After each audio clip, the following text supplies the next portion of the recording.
PSO यानी personal security guard, जाहिर है इसकी जरूरत उसी को पड़ती है जिसकी जान को खतरा हो, पर खतरा कितना है और किस किस्म का है ये तय कोई और करता है और उसी हिसाब से उसे पीएसओ मिलता है या फिर नहीं मिलता। मगर एक शख्स के साथ कितना पीएसओ हो, उसके पास कौन से हथियार हो, वो कहां कहां साथ जाए और उसकी ड्यूटी में क्या क्या शामिल है, क्या आपको पता है?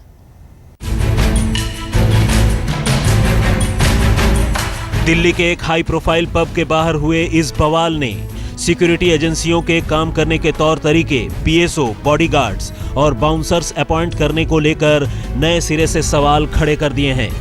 कानून के मुताबिक किसी भी राज्य या फिर केंद्र शासित प्रदेश में पीएसओ यानी पर्सनल सिक्योरिटी ऑफिसर मुहैया करवाने के लिए प्राइवेट सिक्योरिटी कंपनियों को रजिस्ट्रेशन करवाना जरूरी होता है।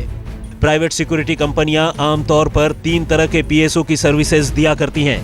पहला, सामान्य गार्ड, दूसरा पूर्व सेना कर्मी और तीसरा पूर्व एनएसजी या पुलिस कमांडो। ये प्राइवेट कंपनियां बड़े बिजनेसमैन, राजनेता, उनके पुत्रों और ऐसे ही दूसरे लोगों को सुरक्षा मुहैया करवाती हैं।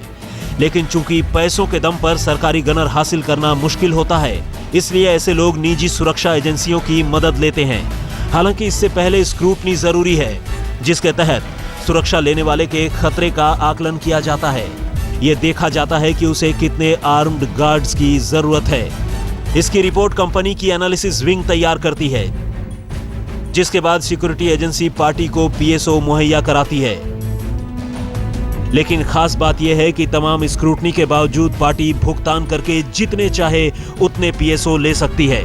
ज्यादातर मामलों में पीएसओ के पास .32 बोर के पिस्टल या फिर .12 बोर की शॉटगन या फिर 315 बोर की गन होती है और इनके लाइसेंस भी उन्हीं के नाम पर होते हैं।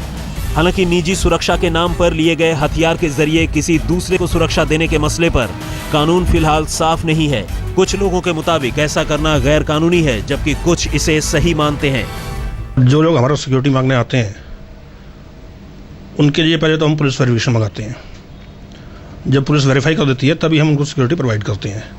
बहुत से लोग ऐसे हैं जो सिक्योरिटी सर्विस चला रहे हैं, जो उनके पास जाओ और सिक्योरिटी मांगो और वो आराम से आपको सिक्योरिटी दे देंगे, लेकिन ये इलीगल है। जब तक पुलिस वेरिफिकेशन नहीं होगी उस आदमी की जिसको सिक्योरिटी चाहिए और पुलिस वेरीफाई करके नहीं देती है, तब तक ये अलाउड नहीं है। ऐसे में अक्सर देखा गया है कि रसूखदार लोग पैसों के बल पर पीएसओ हासिल कर लेते हैं और इनका गलत इस्तेमाल किया जाता है। बात अगर सरकारी पीएसओ या सुरक्षा घेरे की जाए तो ये सुरक्षा आमतौर पर राजनेताओं या फिर देश के उन माननीयों को दी जाती है जिनकी जान को हर वक्त खतरा हो। ऐसे गार्ड्स की तैनाती से पहले जिसे ये सुविधा देनी है, पुलिस बाकायदा उसकी तहकीकात करती है। एलआईयू की रिपोर्ट तैयार की जाती है और ये पता करते हैं कि थ्रेट परसेप्शन कैसा है। सरकारी पीएसओस को एक पहली तो ड्यूटी ये होती है कि जिनके साथ इनको लगाया गया है उसकी जान और माल का हिफाजत करें, उनकी रक्षा करें। उनको लीगल कवर मिलता है राइट टू सेल्फ डिफेंस में, और राइट टू सेल्फ डिफेंस के तहत कोई भी अपनी जान और अपनी माल की रक्षा कर सकता है और जिसके साथ उसकी ड्यूटी है उसके जान और माल की रक्षा भी करता है। वैसे सरकारी सुरक्षा भी कई तरह की है। भारत सरकार 4 तरह की सुरक्षा मुहैया कराती है। पहला X, दूसरी Y, तीसरी Z और चौथी Z+ श्रेणी की सुरक्षा। आमतौर पर Z+ सुरक्षा प्रधानमंत्री, राष्ट्रपति, उपराष्ट्रपति, सुप्रीम कोर्ट और हाई कोर्ट के जजों के अलावा राज्यपाल और मुख्यमंत्रियों के पास होते हैं। दरअसल Z+ सुरक्षा घेरे में 36 SPG कमांडो होते हैं जो MP5 गन के अलावा हाईटेक गैजेट्स का इस्तेमाल करते हैं, जबकि Z में 22 और Y में 11 कमांडो और X कैटेगरी में 2 PSO होते हैं। सरकार की ओर से मुहैया किए गए सिक्योरिटी गार्ड्स अमूमन कार्बाइन, SLR या फिर .9 mm के पिस्टल से लैस होते हैं। जब भी आप लाइसेंस अप्लाई करते हैं अपना किसी हथियार का, तो वो आपके लिए सुरक्षा के लिए या आपके बिजनेस को देखते हुए आपको दिया जाता है, वो किसी दूसरे की सुरक्षा के लिए नहीं दिया जाता आपको। लेकिन सूत्रों की माने तो देश भर में प्राइवेट सिक्योरिटी एजेंसी चलाने वाले धड़ल्ले से कानून की धज्जियां उड़ाते हैं। प्राइवेट गार्ड्स के पास लाइसेंस किसी दूसरे राज्य का होता है और कानून के मुताबिक वो उस लाइसेंस के जरिए किसी दूसरे राज्य की सीमा में पुलिस को बिना बताए हथियार लेकर दाखिल नहीं हो सकते।